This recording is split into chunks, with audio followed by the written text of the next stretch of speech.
Hello, everyone. I'm Leah Letterman, the director of the Midwest Writers Workshop, and I am here with Midwest Writers Workshop board member Jaclyn Garver and Savannah Brooks, literary agent of KT Literary.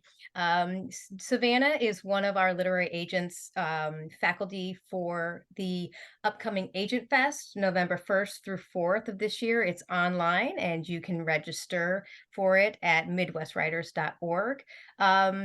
Also, before I forget, Savannah will be teaching an incredible session I'm really excited about called Drawing an Agent in from the First Page. And our conference focuses a lot on the first page reads and things like that.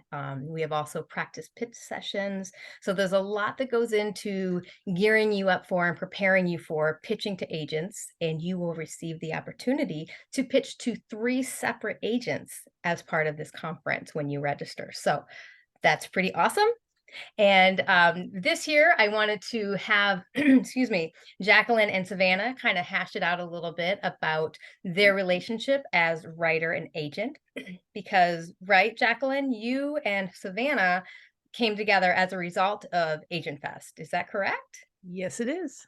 Yeah, yeah. So that was 2020 or was it Um, 2021? 20, I think it was 2021. Okay, okay. Sorry, I just wasn't sure. I know Yeah. I met you in 2020.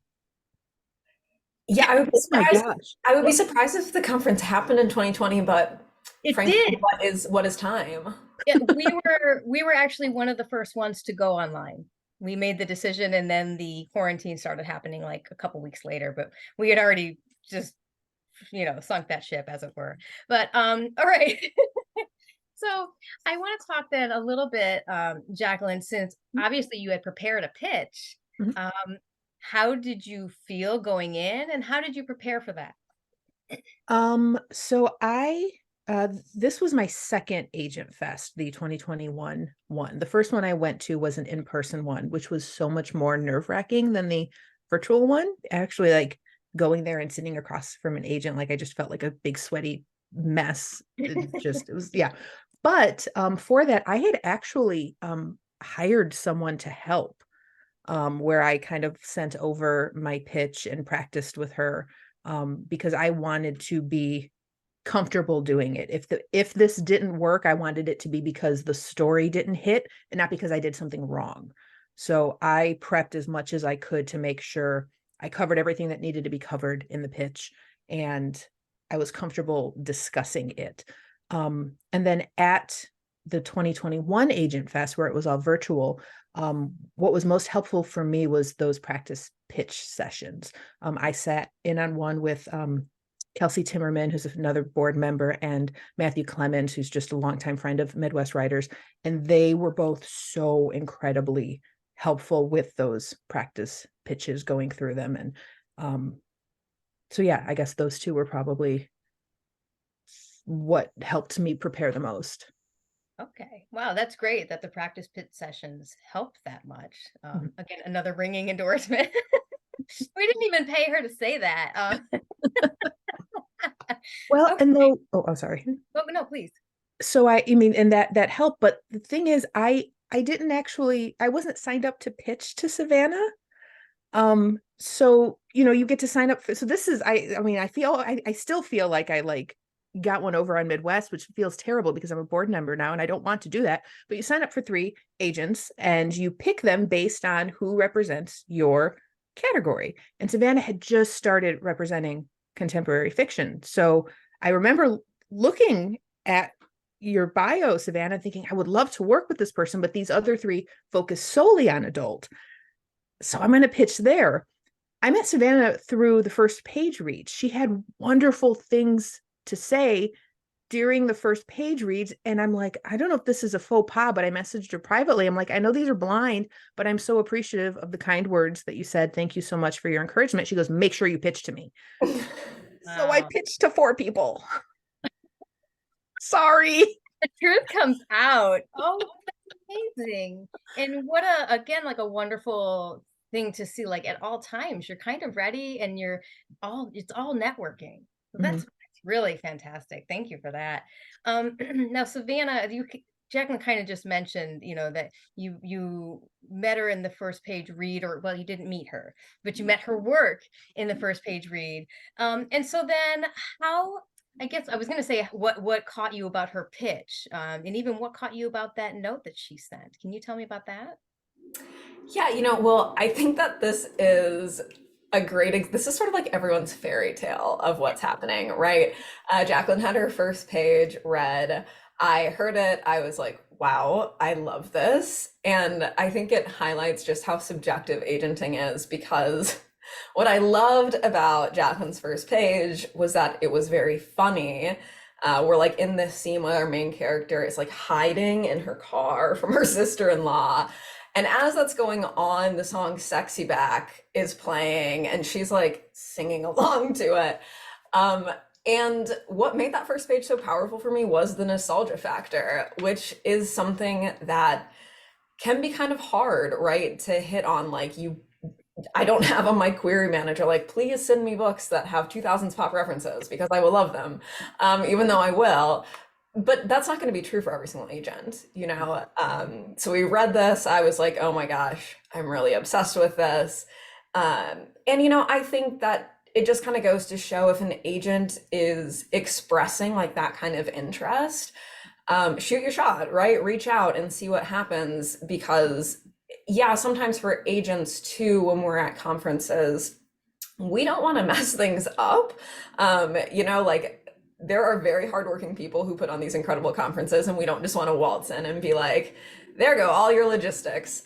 And we're also kind of nervous when we get like work that we really love and meet clients who we really love. Like, we want to talk about it and sound really smart and really supportive and optimistic. And then we want our clients to like us, right? Like, I wanted Jaclyn to like me. And so those two things together, I feel like at conferences and just kind of in general, can create this sort of disconnect, when like in reality, all any of us really want is to like find the person whose work we really love and who wants to represent our work in like this really loving way. The worst thing that can happen is maybe an agent thinks you're kind of annoying, but like, what are they gonna do? Like, they're not gonna like go on the platform formerly known as Twitter and be like, man, this, Leah, Letterman, and They Midwest would Writers, already, yeah. super annoying, guys. Don't They would represent already think that anyway. Like, it's inevitable. Like, if you've met me, like great glasses, but it's she was trying to promote her career to my face. So, yeah, that's why we're there. yeah, right. No, I wear these because they're my only redeeming quality. No, Jaclyn, I loved your description of her first page, because I know Jaclyn, and I'm like, oh my gosh, I can I can like just see it and hear it, having not even read that. But I'm gonna fix that very soon. Now, I really liked. First, I wanted to comment. You're talking about like, you guys are circumventing the conference layout, but no, I feel like that's what the conference is for. If we were in person, you might bump into an agent while you were waiting in line for food, and you're not scheduled to pitch to them, but you're talking, and maybe you mention, oops, I accidentally pitched, or I don't even know. But these are the kinds of things that happen when you are hobnobbing. And so this was hobnobbing of the first order, the best. And I also liked, Savannah, you were really specific. Like, I can't put this in my manuscript wish list that I want you to reference 2,000 songs. But like you said, like, another agent would not have liked that, but I did. And so we're always so worried about rejection. But the agent who rejected that because they didn't like it or couldn't relate to it, that's not the agent you want to work with necessarily. So that's a really cool thing to see play out between you guys, even just right now. And that's something to think about when, gosh, we take our rejection so hard, but they're really there for a good reason a lot of times. Now, a I was question. gonna say, I would say, as an agent too, like probably 99% of the passes that I have, which I opened to queries about a week ago. The first 24 hours I was open, I got like 150 queries. I got 400 in 2 days. Right. So it's just, we are talking about kind of like that massive numbers. Probably 99% of the projects I pass on, I'm like, wow, this is going to be a really good book. I just can't get it there, or I just can't sell it, or I just don't have expertise in that genre. And it's hard because, like, for agents, we get inundated with like all this incredible work and have to be really selective.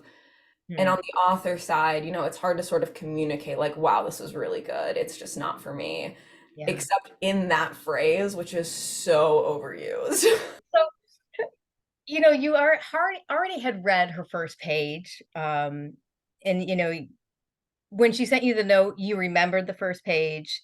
And so then did you from there request more pages or full manuscript? How did that process work? Oh gosh. I am sure I just requested to send through the query manager, maybe with a specific query manager link, which is something you can do that took me like an embarrassingly long time to figure out. But yeah, I'm sure that I just requested to send through the query manager either a specific link or to like make a note that I had requested it. Mhm. And that's I think generally pretty true at conferences is you're going to be directed to like Right, exactly where everyone else submits queries. right. But usually there'll be some sort of flag or indicator where hopefully the agent gets to it a little bit sooner, although frankly some agents just continue to do things in chronological order because that's how they manage. Right, right, right. Okay. Um, yeah, I understand that from the agent assistants, which just kind of a plug or an explanation for the viewers out there. But yeah, they keep track of what the agents are after, and often they will have, just like Savannah just said, they will have a specific venue or slot for it to go into, and they will let you know all of that. And it is nothing you need to panic over because it's all covered by our wonderful agent assistants. So it's just another happy little thing we do that makes us awesome. Okay. And then so you guys had already done like I feel like the only problem with the circumventing is that it makes it harder for me to go by the script that I had. Now we're off script and you don't want to take me there. But so you kind of through these notes where Jaclyn, you wrote her a note. When did this agent call take place and what was that like for both of you? Yeah. So that note, I mean, when I messaged her, it was on the Zoom call. It was just a private message on Zoom. And she said, go ahead and sign up with my, agent, what are the not support, what, The agent assistant. My the agent assistant. assistant. Yeah. Yeah. Hook up with my assistant and Mhm. schedule a pitch time. So I Yeah. still did the pitch. And then, yeah, I don't remember if you requested a full immediately or set 50 pages, but I went through the regular, um, format. And then it was about a year later I got the email, I Yeah. think. And I'm pretty sure my first line was, I don't want you to think that this is my usual timeline for anything. Um, yeah, it was an embarrassingly long time. It was right in the middle of the COVID snarl. I was like 8 months behind on queries. Wild times. And thankfully, Jaclyn stuck it out and was super patient with me because that was extenuating circumstances. We all get a really big pass on 2020. And I'm just laughing because I mean, I only just met you, Savannah, but the three of us in this room, I feel like every sentence, whenever I open anything, is this is not how I normally do things.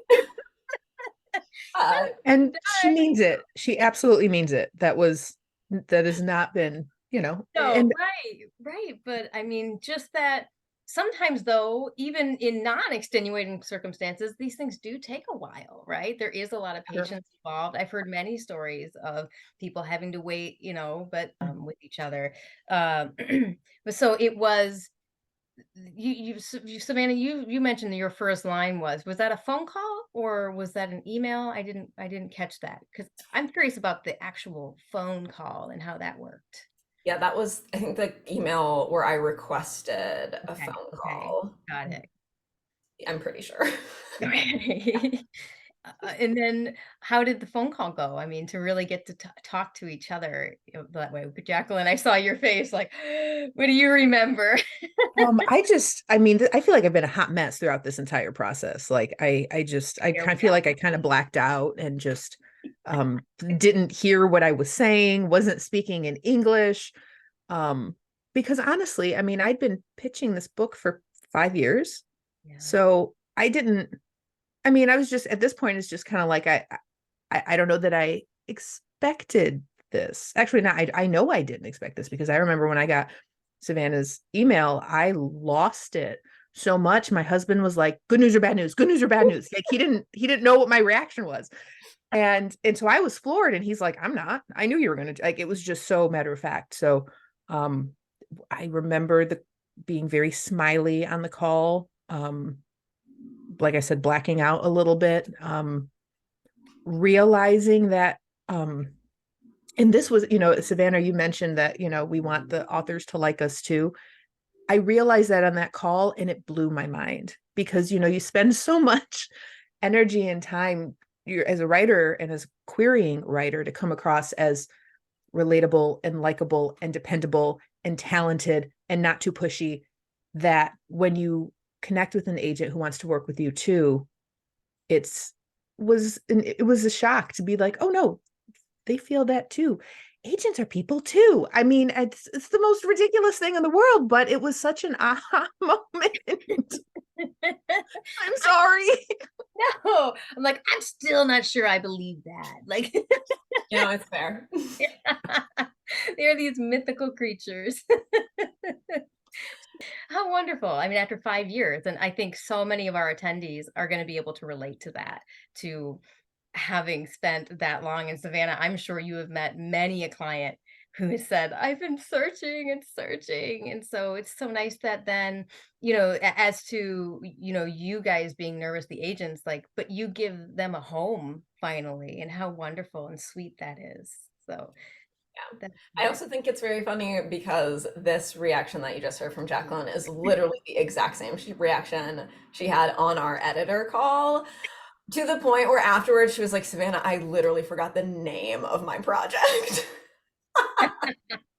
that's on that tracks. That tracks. Yeah, she asked what I was working on now, and like I've been elbows deep in this book for a year, and I'm like, I don't, and I managed to talk around it without saying the name of the novel because I didn't remember it. Nice. Nice. Hot mess. I'm telling you, straight up hot mess. These are good tips. These are good tips because, right, we all do kind of black out on something that is this hair-raising and exciting. Yeah, I know that feeling. Oh man, oh, that's really, really exciting. So, Savannah, you really felt that on the phone as well. Like you were like, I really hope we connect. I really hope this works. How did you feel on there? Yeah, I think that is something that is very easily forgotten, because agents, for the most time, were the bad guy. I mean, for the most part, we're sending the rejections. For most people, we're not their favorite person. And, that's cool. That comes with the territory. But being an agent is not the most financially stable or sustainable job. So really, typically, all of us are just like really big book nerds. And we find these projects that we just like so desperately want to bring into the world because they have moved us in some pretty major way that we know other people can be moved in that same way, right? And usually all of us have some sort of like really super cheesy kind of thought about publishing. Mine is that I think books make people better people. And so we're all like these like mission driven, really idealistic kind of people.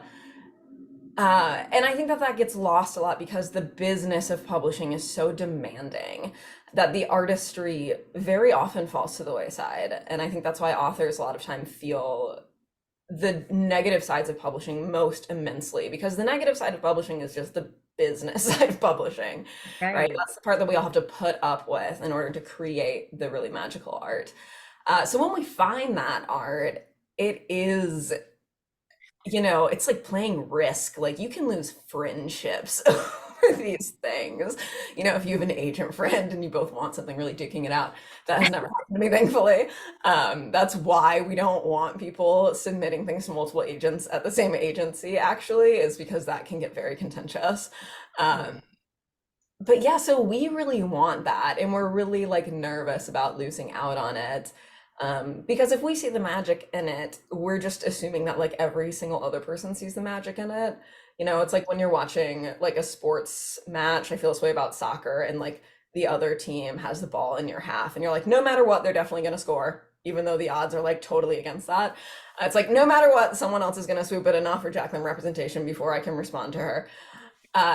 So you like tear through the manuscript. I mean, I think I read it in one sitting, which is typically happens with the books I want to represent. And then you like very furiously email and are like, if someone else has emailed in these 16 hours, I'm going to lose my mind.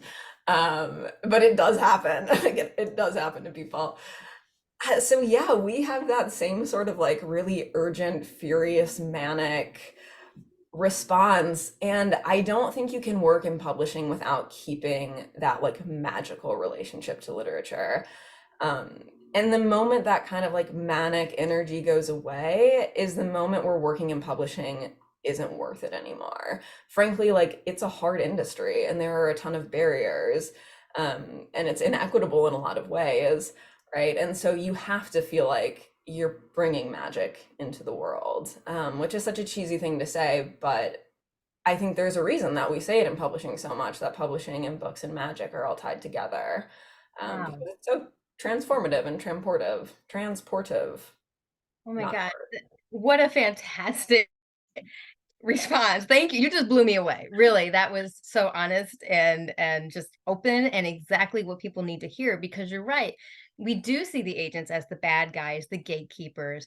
But I mean, how many times you just use this word magical and publishing literature together several times, and I think that people need to hear that, and that, you know, books, I agree with that, books make people better. I mean, I think that's huge. I think that's amazing. Because it really is this sense of this cutthroat world. I mean, Jaclyn, am I wrong? That's just kind of how it's painted, I think, at least among writers. Like, you know, you just have this like scary, like it's like the Devil Wears Prada. I'm thinking of it. You're all Miranda's. Like, no, guys, that's not what's happening. Agents are people, unless you get between them and their manuscript. And then that's, you know, no holds barred. Like then it's straight up gladiator. Okay, now my last question is about the editor. And how you guys moved into that step, you know, kind of the last few steps of the process. Savannah, how did you go about landing what you know what you felt was the right one for Jaclyn's manuscript? Yeah, you know, I think that this actually is great because it also gives a lot of insight into what happens in publishing, which Right. is that the sort of like path to the right person is very, very rarely the straightforward path, right? Like how you just saw with like Jaclyn and I meeting. The same thing happened with her manuscript. I sent it to a different editor at Lake Union, and she read it and she was like, you know, this really isn't for me, but I sent it over to my colleague Chantel, because I think that she'll really like it. And Chantel emailed me in a week and was like, I really, really want this. And that is very, very often what happens. I mean, I sort of joke around and say, like, I've had editors sell my books for me before. But it's true because publishing is big, but it's small. And the fact that, like, the children's and the adult side kind of operate separately makes it even smaller, right? So, you know, and editors move around a whole lot. So there will be times, this has happened for other projects where I've sent it to like an editor at Disney, for example, and her response was, "Oh my gosh, you really need to send this to an editor at Soho." And I did, and that's how we sold the book. And that is very often how things happen. Is just, you know, how do you know these people's tastes? How do their colleagues know each other's tastes? How can we get something to the person, you know, to see it best? Because that like agent editor relationship is just as subjective as the agent author relationship. And, you know, figuring out all of those quirks and interests, that's part of the job. I mean, it's a major part of the job is meeting with people and figuring out who at Lake Union would be the best person to send this to. Because I'll say Amazon is really phenomenal about sharing. And for those of you who don't know, Amazon publishing is not the same as like Amazon Kindle. They have their own trade publishing house. And it's a little bit smaller, you know, and so they're really, really good at like sharing amongst themselves, which is great for agents when folks are like that. But that's not true at every imprint. And so when you only have one editor that you can send to at an imprint, kind of similar to like one agent at an agency, except usually if the editor at that imprint passes, it's a pass for the whole imprint, right? Then figuring out those tastes, yeah, that becomes pretty major, pretty paramount to actually landing the book. And it's why it can take a while for agents, you know, to like get that career started and to really get things going, is because you're spending so much time signing people and so much time doing this research. Right. Now, real quick, just for viewers who may not be sure, can you explain briefly what an imprint is? Yes. Yep. So you have your publishing houses. So if you think about Pingham Random House, for example, publishing house, but also like Scholastic, Disney Hyperion, right? Amazon Publishing. Within those houses, you're going to have Just when you were talking about, you know, how it's not like this straight cut and dry, you know, what's the flow chart of, okay, it doesn't work here, we go here. It's really, I'm just thinking of like just organic, like tree roots and tree branches and kind of intersecting here and there and going every which way in a really cool and intuitive way. So this process is just really fascinating, and it sounds like a lot of fun, rewarding, but also I'm sure it gets frustrating when you got the meat grinder, but like it just sounds, you know, really magical, I think is the word that I'm coming to. Like, wow, I see it. I really do. That's fantastic. And now where are we going to find the book on the shelves as a result of all of this? I believe the publishing date that they're shooting for is November 2024, and it will be primarily on Amazon. Amazon Publishing tends to promote their books through, you know, their site. So it probably won't be in bookstores. She mentioned it might be in like Target or Walmart and some of the bigger box stores. But you know, Amazon Publishing stuff doesn't typically go to independent bookstores because they want you to go to Amazon.com to pick them up. So Right. Okay, wow. Well, this has been incredibly informative, and I'm sorry we kept it moving because I wanted to keep this a little short, just kind of like a, you know, what bird's eye view of the process, which you get a much larger bird's eye view and slower bird's eye view at the actual conference, where you'll have individual agents do whole entire sessions on just a half of one of the questions I asked Savannah and Jaclyn. Hi, that's Catless, the amazing internet cat. She's, you know, yeah, that's what she does. There's a whole nation of people who can relate, thanks again to COVID Zoom meetings. But yeah, so this is just a miniature of what you can expect from Agent Fest, where you will find Savannah and you'll find Jaclyn, and we'll all be there. And I really, really hope that you join us. Bye bye.